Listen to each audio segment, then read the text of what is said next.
The allegory of the cave goes back to the time of ancient Greece when we, as people, had many questions and ways about understanding the nature of reality or of truth or of society or our own minds. And Plato came up with this story, the allegory of the cave, to explain the way the world was like and the way that people who experience something of truth are then treated by those who are still experiencing the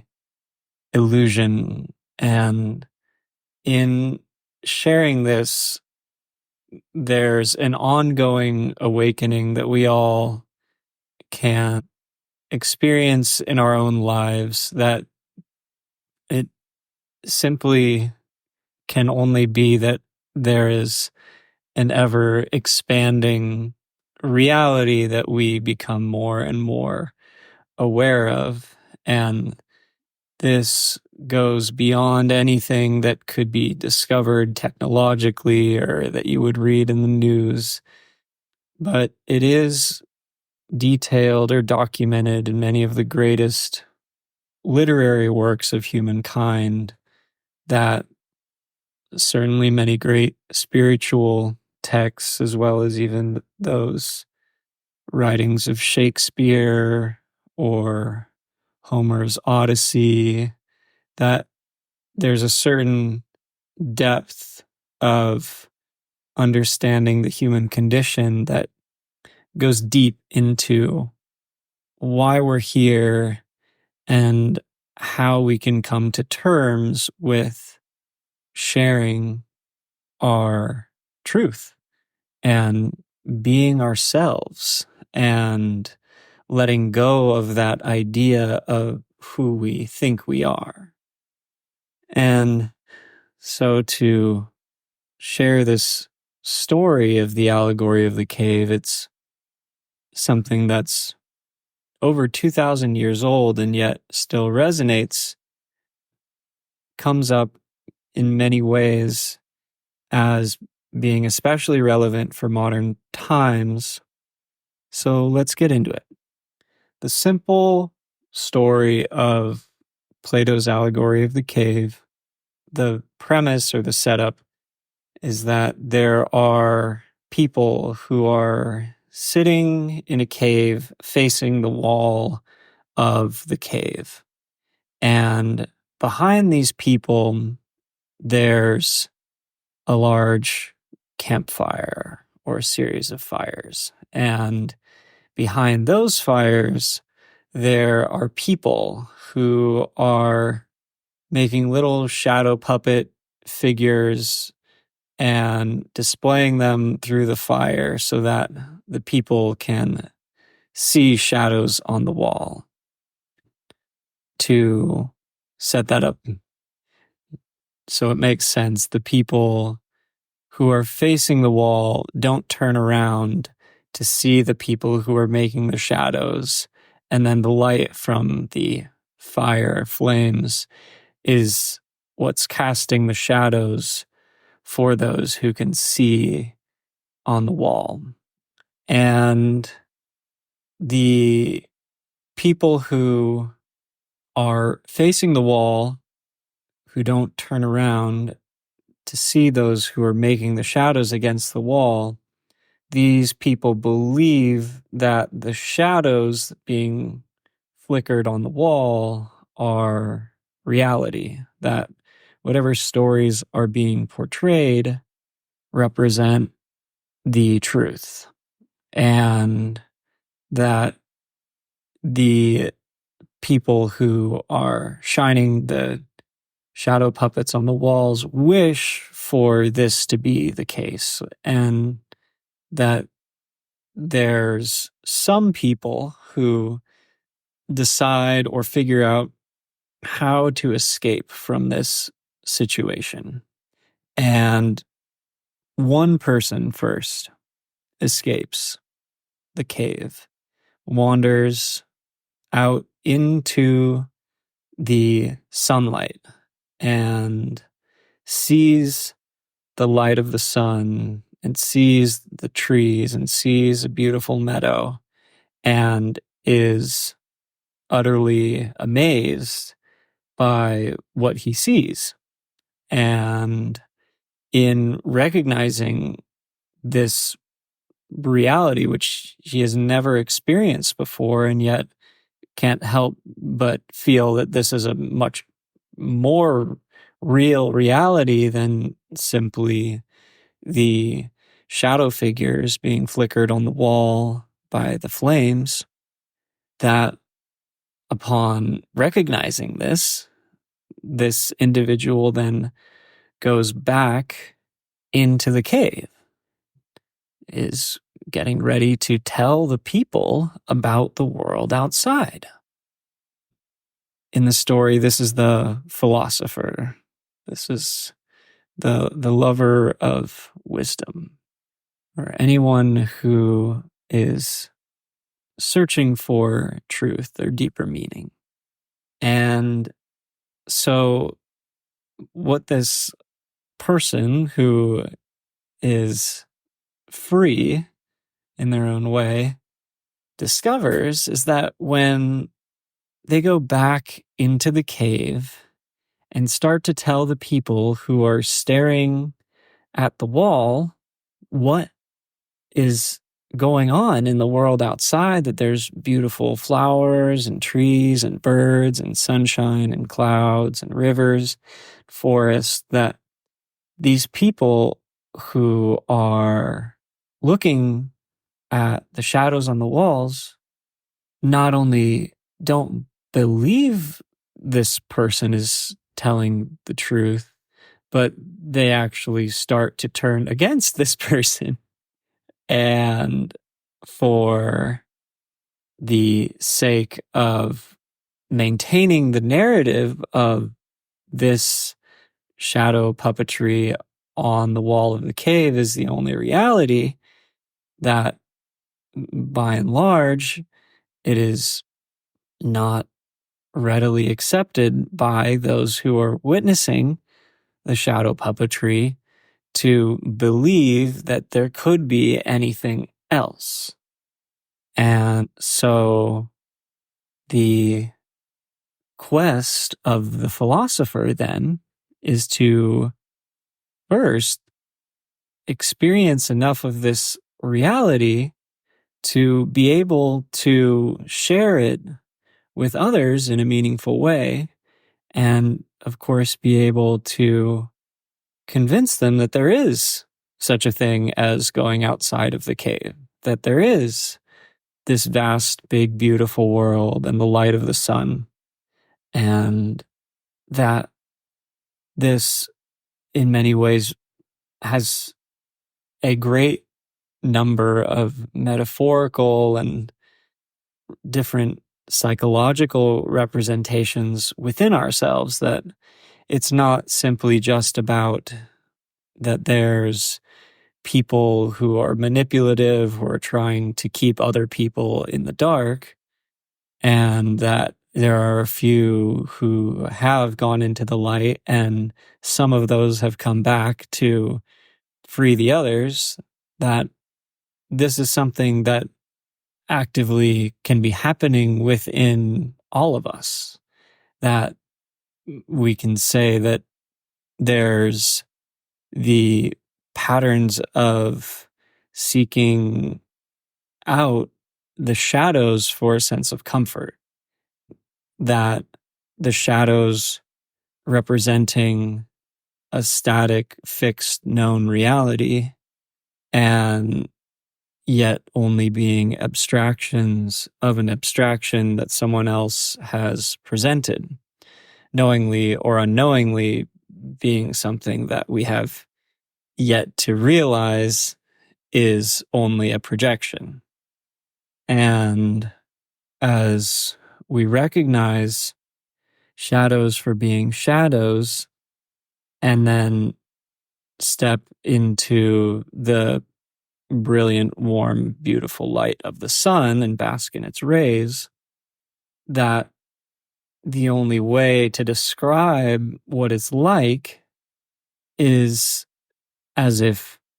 you have never tasted an orange and you're describing to someone what an orange tastes like. That if you have a direct experience, you can relate that direct experience to someone else who has had it. And yet, in communicating that with someone who has not had the same experience, there's a great level of wordsmithing or convincing or appealing to someone's feeling or reason that what something is like that someone has never experienced can be one of the greatest blessings and challenges at the same time. That there's the trust that anyone who has not had some kind of experience, when someone's describing it to them, that there's the need for someone to simply go have the experience and not merely take what that person says either as fact or belief, that even though this philosopher or that person has gone into the light, that there is still the experience of the person who's on the listening end to simply not be satisfied with someone telling them that they've gone into the light, but for them to experience it for themselves firsthand. And so that desire to experience that firsthand and that curiosity to expand one's frame of reference into that beautiful, blissful unknown is an act of courage. You could say it's an act of faith. You could say it's an act of some kind of craziness, because for someone to believe that there's something different that they haven't experienced, and they've been experiencing a set reality for perhaps their entire lives, it does take a great deal of trust to say, well, even though this is the only reality that I have experienced so far, that doesn't mean that there isn't a much greater reality to experience that is infinitely broader than what I have experienced so far, even though in my entire life, this is what I have experienced. And it has been the same. It's that the question of how much of our lives are we experiencing through abstraction and taking the word of others, or taking for that second-hand kind of experience, that we have a certain level of trust and discernment that we can employ to the best of our ability to get good information on whatever we want to learn about, and that's a smart thing to do, that learning from others is incredibly valuable, and yet it is no substitute for direct experience. And one of the best things that anyone can give from that place of expertise or advice is to bring one into that place of being able to have their own experience. And if in the process of communicating that one has some kind of experience, then it's only a sign that whatever experience then is to come from a true direct experience not simply just a transmission of words or even of wisdom, that there's something that goes beyond all words or knowledge or expression of that we then can go much deeper into our experience of life. And of course, the simplest way to describe this is what it feels like. That when we look at the different languages of the world and all of the different ways that people have come up with for describing feelings, that there's no limit to this process of self-expression using words, and that English is just one of those languages that we can use, and that in many other languages there are many words that English does not have. Just as a simple example, the Greek word, which is now English in its own way, is metanoia. And metanoia is simply something of experiencing the transcendental, that there's a great peaceful or blissful or indescribable experience that is even beyond what we would normally think of as being a human being. And perhaps it's simply feeling that we are greater than what we think we are. And it's through feeling that we come into that space of then knowing who we are, or knowing what we are, knowing what the truth is beyond what anyone has told us, and still referencing what anyone tells us with our own experience, so that we can say, you have experienced something that I have tasted. I've maybe had a taste of the orange, and you've had the whole orange. And that, like stepping into the sunshine for only a second, may be similar to basking in a field for the afternoon, playing or frolicking through a meadow, and taking a nap, laying in the grass in the sunshine. That 1 second of experiencing the sunlight can be that first moment of bringing that light into the cave of our awareness. And in bringing ourselves into this experience, there's no limit to what we can experience once we have stepped out of the cave. And the funny thing, of course, which can be said now, is that in the modern world, there are many of us who spend time indoors looking at flickering screen objects, which have very flattering shadows or light shadows appearing on them. And then at some point we go step outside into the bright, brilliant sunlight and see what a beautiful world there is to behold in, say, the beauty of a forest, or in walking through a park, or seeing a lake or a river or the ocean or the mountains. And so the literal translation or interpretation of this story, which again comes from over 2,000 years ago from ancient Greece,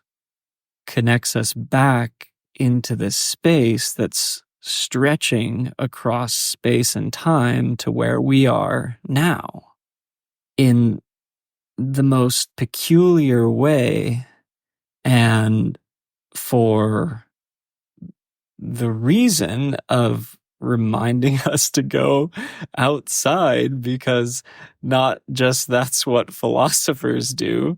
but because anyone who enjoys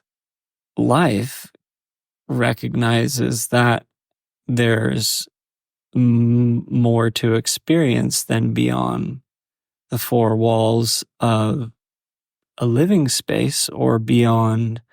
the so-called four walls of our own thinking mind.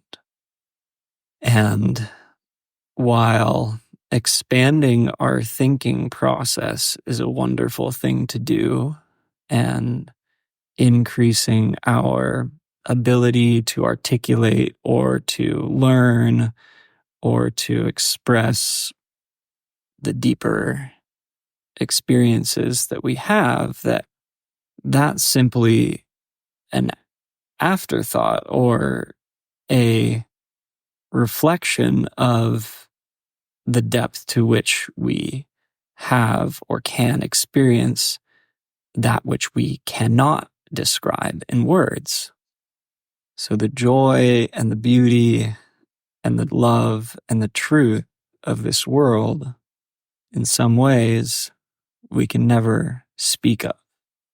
That there's always something that remains beyond expression, and that's something that we can savor, and something that you may share with others through a smile or a glimmer in your eyes. And by tracing this thread that runs through each of us, we can begin to set each other free, to release from the ideas that we've been placed under, or that we've more accurately placed upon ourselves, that this world is much bigger than any of us can really know, that even if we picture walking across all the corners of the earth, there's always some wild part of the earth that will never be fully explored, at least by any one of us. And yet, when we sit in quietness, even in our own room, that the world, as we think of it, falls away, and that the wholeness or the space that emerges with patience and relaxation, that we can experience this inner light of awareness or perception. And as this awareness and perception grows, we bring it with us, similarly to the light of the sun, that as if we could bring the light of the sun into the cave just to show someone a droplet of sunlight and its infinite brightness compared to any flame, or of course to any shadow, that the brightness of the sun dispels all shadows, and it's only when we're looking away from the sun that we do see a shadow. And in reflecting on our own practice and our process of integrating the subconscious mind with the conscious mind, or even what we'd call the superconscious mind, or that light, that brilliance that we all experience in certain moments where we go beyond what we think of as our own abilities, that we're somehow connected to the universe, and that we have that within us in our DNA, and that we can command that strength and light and power to flow through us, to bring ourselves into that state, into that place that is already present within us, and yet we simply get to recognize. And so it's more about enjoying that light of the sun, enjoying that brilliance in the breeze, the wind in the trees, and fully experiencing that, which then allows us to share with others. Thank you.